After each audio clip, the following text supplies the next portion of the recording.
Hello and welcome to the inside of our Rover 400 and welcome to its debut video.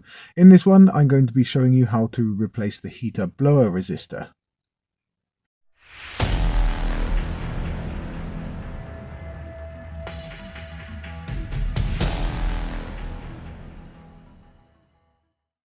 Now excuse the poor camera footage in this video. To be honest, I'm recording this on my mobile phone because I'm doing it on the fly and all my GoPros and everything are on charge. But I'm just wanting to get this quick repair done and I thought I wanted to show you guys how to do it whilst I was here. Now, I believe that this will apply for the Rover 200 and 400 like we're sat in now. I know it applies to the bubble-shaped ones. I can't remember whether it applies to the older, squarer 400 and 200, but I believe it does. And I also believe that it is the same for the Rover 25, the Rover 45, the Streetwise, basically any of the smaller Rovers below the 75 and the MGZR and MGZS as well. So I hope this helps you out. Right, so the most common symptom for this is that your heater blower will only work on the flat out setting. And that's usually a sign that the resistor's gone down, because when a car, or when a conventional older car, is on the most flat out setting, that is using just direct battery voltage, flat out full power, whereas the resistor provides slightly less voltage, which means that the fan spins at the lower speeds. So when that goes down, you lose usually speeds 1 to 3, or the ones below max. The first thing you're going to have to do to get access to the heater blower is remove the glove box, because it's kind of up here behind this glove box. So I don't know if you can see it if I let it down. No, we can't. But yeah, it's easy as pie to get this off.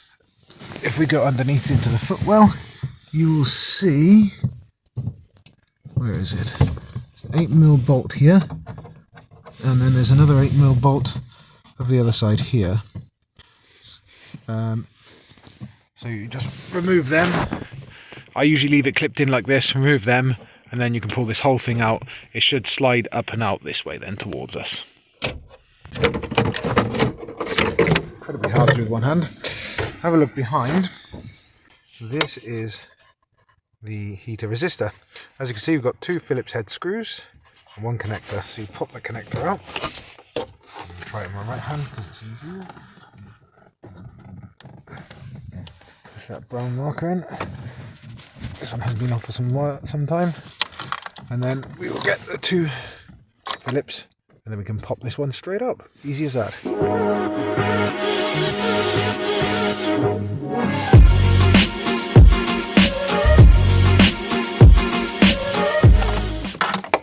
And that's it. That's the old one. As you can see, the resistors and everything on there don't look very good. See, I don't know if you can see it in the light, but it's burnt a little bit there. So yeah, and it's got water in it. It's had in there at some point. So yeah, we'll change that out with the new one. Here's our new one. Slightly different from that. A bit more of a primitive design, but it's an eBay special.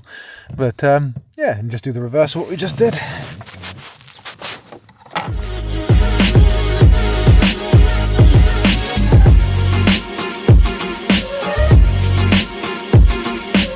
To this, before I go putting the glove box back in, I usually then check, put the ignition on and check and make sure the heaters are working, because if they're still only working on flat out, then there might be a separate problem, or it might be the cheap Chinese import I brought that's not working. So ignition's on.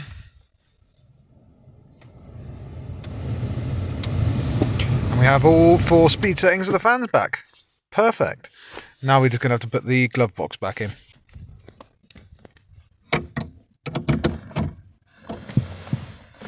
Opens. Lovely. But here is the old resistor, and as you can see, this one's got some sort of ceramics on it. It's twisted together at the top. It's very rudimentary, very old school, but I tell you what, it used to work. I mean, this car is 28 years old and that looks like an original part to me. There we are, guys. Nothing to it, and I hope this helped you out. If it did, then hit a like and subscribe to let us know below this video, and I'll catch you in the next one.